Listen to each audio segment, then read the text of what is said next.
your electric vehicle battery might be costing more than just money. It's costing an entire nation its water. While the world celebrates a green revolution, rural Zimbabwean farmers are watching their ancestral wells run dry to fuel foreign corporations. Critical minerals like lithium are now deemed completely indispensable for powering the global transition to renewable energy and manufacturing EV batteries. The international community heavily promotes these zero-emission vehicles to reverse the massive carbon footprint of modern industrial economies. But underneath this global sustainability agenda lies a heavy price tag with devastating consequences for rural territories in the global south. Global data reveals that over 50% of lithium mines and deposits worldwide are located in regions plagued by high water stress. The question that comes to mind is, are we saving the planet, or are we just trading a life-sustaining resource for a temporary battery? Deep beneath the Zimbabwean soil lies the white gold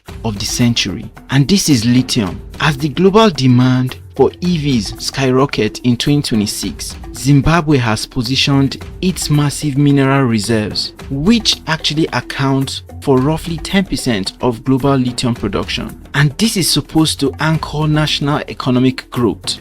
But beneath the surface of this strategic economic narrative lies a silent, dark crisis. Local communities are bearing hidden environmental and social costs that are routinely completely overshadowed by promises of corporate investment. Processing lithium from hard rock ore is an incredibly water-intensive process, requiring more than 50,000 liters of water just to process a single ton of the mineral. Because most of Zimbabwe's major lithium extraction operation sits in the country's driest and most drought-prone agroecological zones, it has triggered an aggressive direct competition for water between massive mining companies and the rural communities who depend on that water for survival. Local villagers living near these mines report rapidly declining borehole yields, drying water tables, and a severe reduction in seasonal water availability. This dynamic hits local women the hardest, as they bear the structural burden of walking longer distances to secure water for drinking, washing, and feeding their families. But beyond severe water depletion, chemical contamination has broken out. At the Bikita mineral mine, the country's largest lithium operation of course, toxic mining effluents were discharged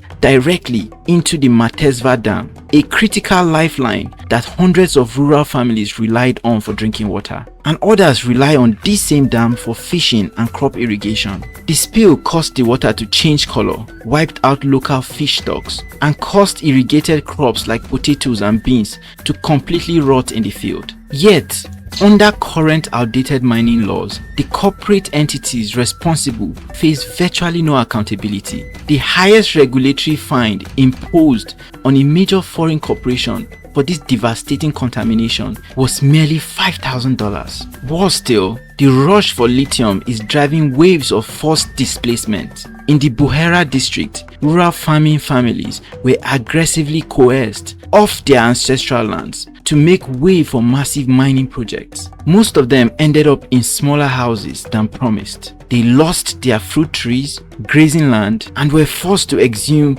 the graves of their children. We are witnessing a desperate sacrifice where future generations may be left thirsty, broke, and standing on a hallowed land. The transition to green energy was supposed to save our future, but for Zimbabwe, it's creating a wasteland. Legal scholars warn that because citizens lack the legal right to participate in resource governance, the current lithium boom is bound to repeat the exact same historic resource course as seen in the country's gold and diamond sectors. Global green supply chains are fundamentally mimicking the exact same colonial exploitative extraction pattern of the old fossil fuel era. And in this system, the local population are left entirely out of meaningful profit sharing, while foreign corporations extract the raw materials, exhaust the local water system, and leave behind nothing but environmental stress and social tension. As foreign wealth flows out, the water level drops,